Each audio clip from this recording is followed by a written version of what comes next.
Yellampalli Godavari back water క్రమక్రమంగా తగ్గుతోంది. జగిత్యాల జిల్లాలో గోదావరి జిల్లాల ఆధారంగా 9 ఎత్తిపోతల పథకాల కింద ఈసారి యాసంగిలో సాగు చేపట్టారు. మొత్తం జనవరి నెలలో నదీ జలాలు భారీగా తగ్గుముఖం పట్టాయి. సుమారు 10,000 ఎకరాల వరకు వరి సాగు చేయనుండగా 80% మేరకు నాట్లు పూర్తయ్యాయి. పరిస్థితి చూస్తుంటే పంటలకు సాగునీరు అందుతుందో లేదో అని రైతులు ఆందోళన చెందుతున్నారు.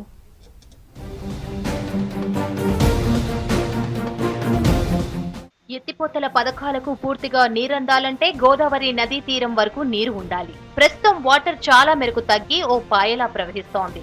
ఇదే పరిస్థితి కొనసాగితే 50% కూడా పంటలు చేతికందే పరిస్థితి లేదని రైతులు ఆందోళన వ్యక్తం చేస్తున్నారు. ప్రస్తుత పరిస్థితి వివరాలను పలు గ్రామాల రైతులు ధర్మపురి ఎమ్మెల్యే అడ్లూరి లక్ష్మణ్ కుమార్ దృష్టికి తీసుకువెళ్లారు. నీటిపారుదల శాఖ అధికారులతో పూర్తి స్థాయిలో సమీక్ష చేస్తామని, ఎలాంటి ఆందోళన చెందాల్సిన అవసరం లేదని రైతులకు ఆయన భరోసా ఇచ్చారు. ప్రస్తుతానికి మనం ఫస్ట్ స్టార్టింగ్ ఏంటంటే బోల్చల నీళ్ళు ఉన్నప్పుడు లిఫ్ట్ నీళ్ళు వాడుకోమని మేము రిటర్న్ రాసి జరిగింది గత ప్రభుత్వంలో. ఈ ప్రభుత్వంలో తీసుకోమన్నారు. అది ఇప్పటి వరకు మనకు ఇంకో 10 రోజుల తర్వాత 10-12 రోజుల తర్వాత మంచిగా అవుతుంది. అయితే మన సిల్టాడ్ ఉంది, ప్రాబ్లం ఉంది. ఈ లోపల కాలేసి ఉన్నవి ఏంది, ఈ లిఫ్ట్ చార్జ్ చేసినా కానీ ఏ గంటకు తెల్లారి వరకు నీళ్ళు ఖాళీ అయ్యేది కూడా తెలియదు. గోదావరి ఎండిపోయేది తెలియదు. మళ్ళీ అది కూడా కష్టం అవుతుంది.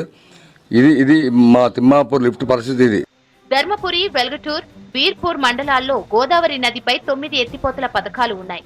నదిలో సమృద్ధిగా నీరు ఉంటేనే సరఫరాకు ఇబ్బంది ఉండదు. ప్రతి సంవత్సరం మహాశివరాత్రి వరకు నీరు పుష్కలంగా ఉండేది.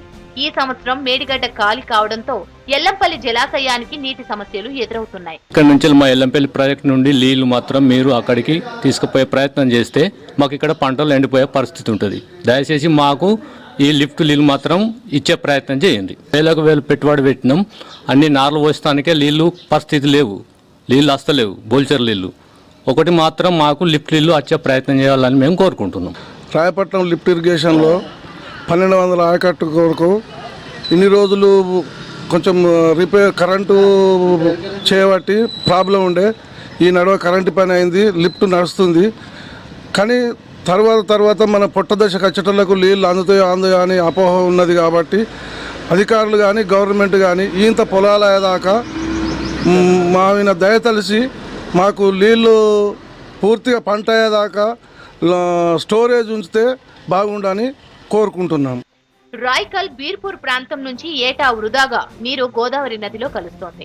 ఈ నీటిని ఉపయోగించుకునే పరిస్థితి ఉండవచ్చని నీటిపారుదల శాఖ అధికారులు అంచనా వేస్తున్నారు. ఎల్లంపల్లి నుంచి జంట నగరాలకు తాగునీటి కోసం సరఫరా చేస్తారు. వ్యవసాయాన్ని దృష్టిలో ఉంచుకొని ఈ యాసంగికి సాగునీరు అందించేలా చర్యలు తీసుకోవాలని కోరుతున్నారు రైతులు.